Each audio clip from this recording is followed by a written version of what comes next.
भाई आप ये बताओ, ये लोग जो है ना, ये अंग्रेज के सारे मुखबर थे जो आज देश चला रहे हैं। मतलब यानी आप ये कहना चाहते हैं आजम खान निर्दोष थे और ये मुख्तार अंसारी और अतीक अहमद पे भी झूठे आरोप लगा के जेल में डाले। देखिए, तड़ीपार इंसान कब होता है? जब क्लियर हो जाता है कि ये जो है देश के लिए खतरा है, समाज के लिए खतरा है, उसके बाद ही उसको शहर बदल किया जाता है। जब से बीजेपी आई है, हिंदू मुस्लिम, पाकिस्तान चीन, इसके अलावा कोई मुद्दा नहीं है इनके पास में। मेरे साथ कांग्रेस के ब्लॉक अध्यक्ष मुन्ना चौधरी जी भी बैठे हैं। बहुत अच्छे सामाजिक कार्यकर्ता हैं। मुन्ना चौधरी जी, शायद आपको मालूम हो या ना हो, अभी कल आसाम के मुख्यमंत्री हेमंत विश्वकर्मा जी ने एक आदेश पारित करा है, खास तौर से आसाम के डुबरी जिले में, जहां 80% मुस्लिम आबादी है। उन्होंने डुबरी जिले में एक आदेश पारित करा है कि वहां लगने वाले दुर्गा पंडालों में अगर कोई भी शख्स हानि पहुंचाता है या मूर्ति को खंडित करता है, उसको देखते ही पुलिस को गोली मारने के आदेश दे दें, यानी शूट एंड साइट के। इस उनके बयान को आप किस नज़रिए से देखते हैं? देखिए, मैं धर्म के मामले में जो भी है, किसी के धर्म में अगर जो भी गड़बड़ करता है तो मैं सोचता हूँ बहुत गलत बात है। शूट आउट नहीं, मगर कानून है, जो कानून के दायरे में अगर गलती करता है तो उसको सज़ा मिलनी चाहिए। गलती तो बाद में तय होगी कि उसने किया जाए या नहीं किया। ऐसे में क्या इस कानून का जो आदेश दिया है, इसका दुरुपयोग नहीं हो? नहीं, इसको ये तो बहुत ही गलत है कि आदमी कोई झूठे में कहते कि आओ हो ना हो, पुलिस गोली मार दो, कहते जी इसने करा है। ये तो बहुत बड़ा एक बहुत ज़्यादा अन्याय है। इस मामले में तो मैं कहता हूँ कि ऐसे आदेश नहीं होने चाहिए देश के अंदर, क्योंकि आदमी गोली मार दी जी, इसने ये पंडाल में ये काम करी, हरकत करी, अपनी रंजिश निकाल सकता है। 10 बातें हैं, उसकी जांच हो, जांच में अगर गुनाहगार बनता है वो। हाँ, देश में कानून है, न्यायालय है, ऐसे मौके पर ही इस तरह से क्या ये ऐसा इंसाफ जायज है? ऐसा बयान देना नहीं चाहिए। एक जिम्मेदार अच्छे लोग हैं, ये ऐसी जिम्मेदारी इन पे है, मगर ऐसे बयान नहीं देना चाहिए लोगों को। क्या ये आसाम में अभी इलेक्शन आने वाले हैं थोड़े समय में, क्या ये इलेक्शन को देखते हुए इस तरह के बयान तो नहीं हाँ, दिए ये चीज़ें तो जो आप जानते हो, जब से बीजेपी आई है, हिंदू मुस्लिम, पाकिस्तान चीन, इसके अलावा कोई मुद्दा नहीं है इनके पास में। कारोबार में कोई मुद्दा नहीं है, कोई नौकरियों पे कोई ध्यान नहीं है, देश के लिए कोई नहीं, खाली मंदिर मस्जिद, मुस्लिम हिंदू, पाकिस्तान हिंदुस्तान, इसके अलावा कोई मुद्दा नहीं है इनके। देखिए, मैं ये नहीं कहना चाहूँगा 60 साल कांग्रेस ने भी राज करा, लेकिन जितनी योजनाएं मोदी जी ने अल्पसंख्यकों के लिए चलाई हैं, आज तक किसी गवर्नमेंट ने नहीं चलाई थी। 301 योजनाएं चलाई हैं मुस्लिमों के लिए, और कांग्रेस ने केवल झुंझुना पकड़ा रखा था। आप कांग्रेस की, शायद आपको मेरी बात बुरा लग जाए। नहीं, आपने जो किया है ना, मैं मुद्दा दे देता हूँ इसके बाद में। शीला जी ने 15 साल राज किया दिल्ली के अंदर, ये इनसे 15 साल के अंदर जो है ना, 5 साल के अंदर पुताई करवा तो दिल्ली का हर व्यक्ति कहता है कि शीला दीक्षित जो कर गई, शायद कोई मुख्यमंत्री नहीं कर पाएगा। ये जो लैपटॉप वगैरह, कंप्यूटर वगैरह आए हैं, ये क्या मोदी लेके आया है? ये तो आप ये बताओ, देश में क्या चार्ज इसने करा है? इसने ये करा है कि वोट की चोरी करी है। और मेरे साथ वकील साहब बैठे हैं, मानवाधिकार के कार्यकर्ता भी हैं, और लोगों की बात भी आप उठाते हैं। आपने बाहर भी बयान दिया, लेकिन खुलकर आप इस बारे में अब आप खुले तौर पर कह सकते हैं। देखिए जी, मैं इस तरह के बयान का बिल्कुल भर्त्सना करता हूँ। दूसरी बात है, खंडन करता हूँ। हमारे देश में कानून, जब फांसी, तो हम गोली तो उसको नहीं मारे जो बच्ची का रेप करा, 1.5 साल की 2 साल की बच्ची का। जब उसको फांसी नहीं मारा, उसको कानूनी प्रक्रिया का संविधान है हमारा, संविधान में देश संविधान से चलता है, ना कि किसी के ऑर्डर से चलता है। LGO राष्ट्रपति कोई भी ऑर्डर दे, ठीक है, ये कोई यहाँ तानाशाही नहीं है, ये लोकतंत्र है हमारा, दुनिया का सबसे बड़ा लोकतंत्र है भारत देश। 140 करोड़ की आबादी है यहाँ पर। इस तरह से आप बयान देना, ये मुझे लग रहा है ये मूर्खता है। अच्छा, एक प्रश्न ले लेता हूँ आपसे। अभी संविधान संशोधन 130 संसद के पटल पर पेश हुआ। उस कानून के मुताबिक कोई भी PM हो, CM हो या कोई केंद्रीय मंत्री हो, अगर वो 30 दिन तक जेल में रहता है तो उसको त्यागपत्र देना अनिवार्य है। इस मामले में कांग्रेस और विपक्षी दल बहुत हो हल्ला मचा रहे हैं। क्या ये कानून जो आ रहा है ये गलत है? मैं सरासर गलत मानता हूँ। क्यों? क्यों? मतलब देश से सरकार चलाने का अधिकार है। अधिकार है। अब आप ये बताओ, अभी केजरीवाल को बंद कराया इन्होंने, है दुनिया भर की टीमें लगा दी उसके पीछे। जी, जो हमारे देश के 2 नंबर के अमित शाह जी हैं, वो देश के तड़ी पार रहे। तड़ी पार रहे। जब उन पे आरोप लगे थे जनाब, तो उन्होंने त्याग पत्र दे दिया था गृह मंत्री के पद से। कितने समय जेल में रहे, देखिए आप कितने समय जेल में, वो एक्यूज। उन्होंने आरोप लगते ही त्याग पत्र दिया था, और ये सदन में खड़े होकर ये बात कही है उन्होंने।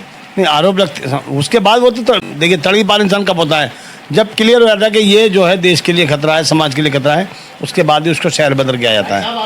शहर बदर जब उसको शहर बदर किया गया, तो क्या उनको इस संविधान पर, ऐसे संवैधानिक पद पर, जो कि मतलब यानी सारी पुलिस सारा प्रशासन उन्हीं के अंडर में दे रखा है, जो उनकी सुपरविजन है, जो कि खुद एक मतलब दिल्ली आउट होता है। देखिए मतलब क्रिमिनल, आप अभी गूगल सर्च पर सबसे बड़ा क्रिमिनल, तो देखिए वो कौन आ जाएगा गूगल पे। मैं वही तो बताऊँ, जेल में रहे ना, क्या वो नेता नहीं है, महात्मा गांधी जेल में रहे, इंदिरा गांधी जेल में रहे, नेहरू जी जेल में रहे। लेकिन उन्होंने ये भी तो कहा है, अगर उनकी जमानत कोर्ट दे देता है 30 दिन बाद वो छूट जाते हैं, दोबारा पद ग्रहण कर सकते हैं। अब जेल से अगर कोई, क्या जेल में सीएम और पीएम का ऑफिस चलेगा क्या?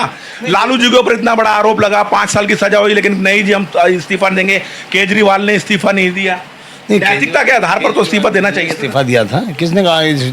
अब कहाँ दिया था इस्तीफा? केजरीवाल जी ने इस्तीफा। बाद में आकर उनको आतिशी को मुख्यमंत्री बनाया, इस्तीफा नहीं दिया था। नहीं, उन्होंने इस्तीफा देने इस्तीफा जी कुछ दिन बाद दिया, दे तो दिया, सीएम दूसरी बने। लालू यादव जेल में गए, अपनी पत्नी धर्म पत्नी को उन्होंने, राबड़ी देवी को, अंगूठा छाप को मुख्यमंत्री बना दिया। यार आप मीडिया वाले ही हैं ना, आप एक बात बताएंगे, जी बकरी चोर है आजम खां, है मुर्गी चोर है आजम खां, कैसे मुकदमे लगा रहे हो, कैसी बातें कर रहे हो आप?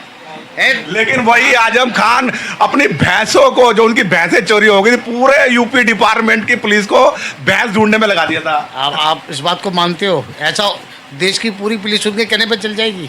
आप एक चीज बताओ, उत्तर प्रदेश पुलिस, उत्तर प्रदेश के अंदर ही क्या पूरी उत्तर प्रदेश की पुलिस मतलब इस काम को लग जाएगी? ये बिल्कुल रियल है, फैक्ट है ये। नहीं, ये विरोध पार्टियों का ऐब लगाना है, उलझाना है, उसको उलझा दिया, उसकी राजनीति खत्म कर। मतलब यानी आप ये कहना चाहते हैं आजम खान निर्दोष थे, और ये मुख्तार अंसारी और अतीक अहमद पे भी झूठे आरोप लगा के जेल में डाला गया? सुनिए, बदमाश थे, मैं मानता हूँ, चलो जी बदमाश थे, कानून नहीं है क्या जी?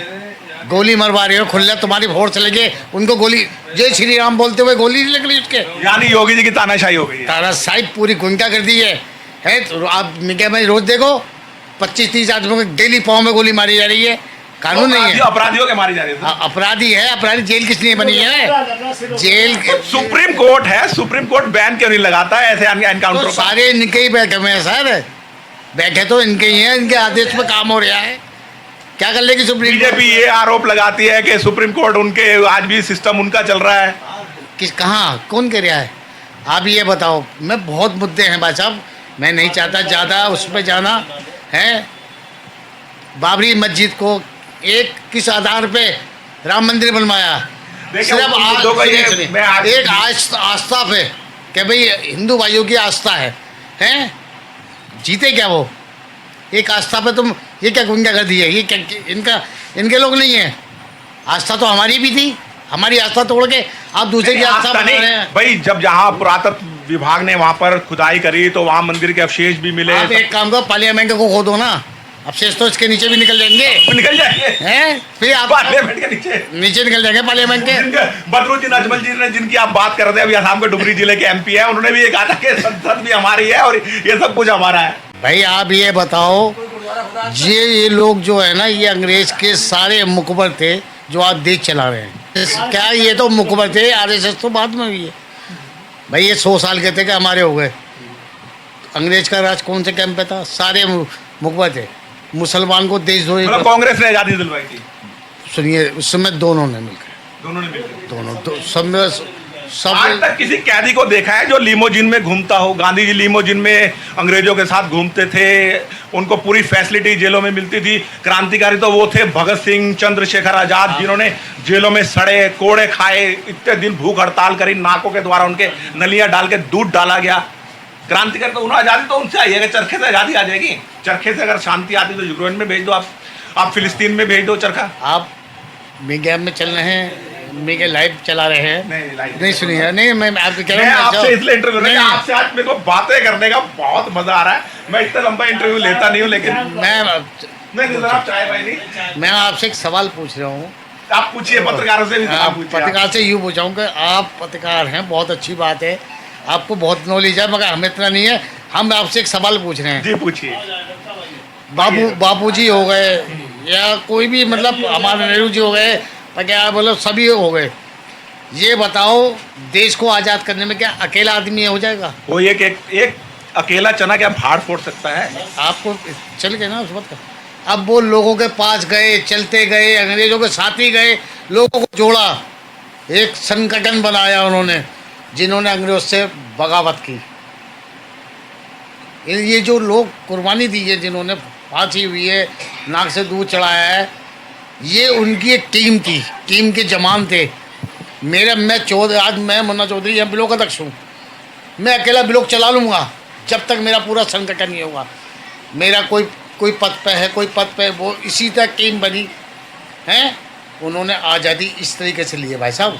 आज़ादी इस तरीके से नहीं आई कि अकेले बापू ले आते या मतलब राहुल ले आते, भगत सिंह ले आते, कोई भी ले आता। एक टीम बनी, टीम बन के सबने, हिंदू मुस्लिम सिख ईसाइयों ने सबने मिलके युद्ध करा उनसे, अंग्रेजों से, और देश को आज़ाद कराया। भाई साहब एक बात बताओ, हमें सीधा सीधा कहते हैं कि मुसलमान गद्दार है। मैं आपसे एक सवाल पूछूँ, जब से देश आज़ाद हुआ है कहीं पर ये सुना है आपने? पूरी मीडिया में रहते हैं, हम मीडिया चला रहे हैं, कि किसी मुसलमान ने सीएम को या एमपी को, एमएलए को एक थप्पड़ ही मारा हो? सबका मर्डर इन लोगों ने ही करा। देश के गद्दार ये खुद हो क्या, और हमें देश गद्दार बताते हैं?